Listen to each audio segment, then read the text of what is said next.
Good afternoon, my viewers, my friends out there. Here is Udeme Jacob with a friend. Her name is Good afternoon. My name is Marissa Guthers.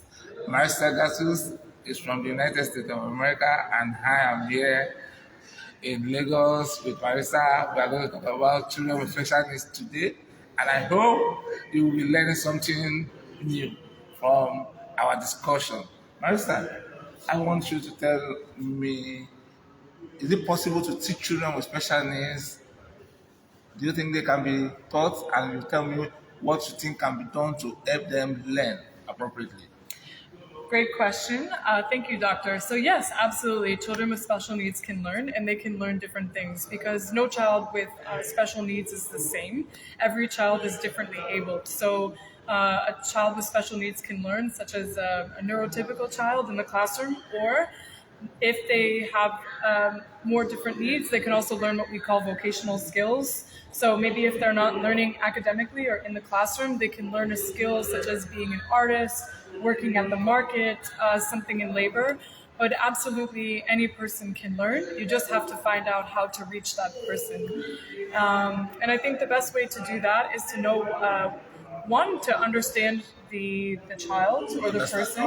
Yeah, understand what their needs are, their physical needs, their mental needs, what kind of things they're interested in, and find a way to motivate them. Find a way to motivate them. That means that a child will learn if only the child is motivated. And you tell me, what do you think parents should do with teachers so that they can move these children forward? I think that's a very good question. As we know, that parents and teachers working together can certainly sometimes be a challenge because we have different ideas. So I think some things that parents can do is share information about your child with the teacher. So tell the teacher what your child can do, where the child needs support. And this is in terms of behavior, but also academics and accommodations. But as a parent, also be open-minded and listen to what the teachers have to offer. Teachers are experts in education, so I think as a parent, also what you can do is listen to teachers and therapists to get advice. So parents should learn to listen to teachers and therapists for advice. Is that what you are suggesting? Yes, I think it goes both ways. I think teachers need to listen to parents to learn about the child because the parents know the most about the child. However, parents should also be open-minded in listening to the teachers because teachers are trained educational experts. So yes, I think it goes two ways, that the parent needs to listen to the teacher, but the teacher also needs to listen to So it is the a parent. two-way thing. Yes, it's a two ways, yes. I wanted to find out, is it out of the world for a child to get angry and maybe have a mood swing? Is it out of place? And if it is not out of place, what do you advise parents to do when the child has a mood swing? Okay. Can I ask you a question back? Yes, you can. Have you ever had a mood swing? I have had a mood swing so many times that I can't even remember. Sometimes I get pissed off by certain things that happen around me, and then people will now be looking at me like, I've never seen you like this before. But I calm down myself and I ask myself, is there any need for this? And Okay. Well, even me, sometimes I have mood swings. So I think for any person, whether it's a neurotypical person or a person with special needs, a mood swing is very normal. So what can you do? What can parents do? So parents first, remember to be calm and patient. I understand that it can be very frustrating, and sometimes a child with different needs may take more time than us to be more calm. But my advice, the most important thing is to understand why the child is upset. We can't resolve the problem if we don't know why they're upset.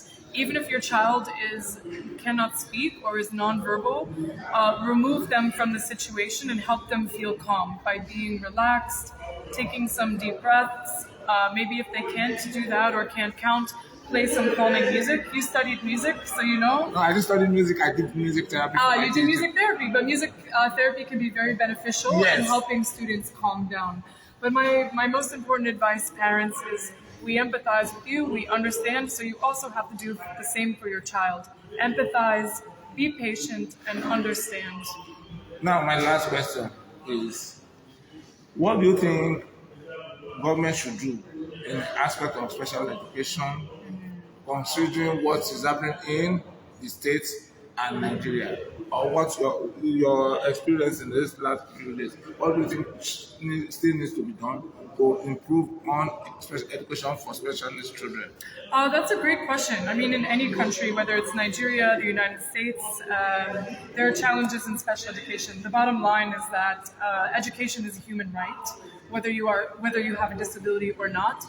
So the government has a responsibility to care for all of its people. One, the government needs to provide good medical services, like trained doctors who can make a diagnosis. They need to provide training for teachers, not just general education teachers, but special education teachers as well. Even in the United States, if you don't specialize in special education, you still have to take 2 courses to understand a little bit about how to support children with special needs.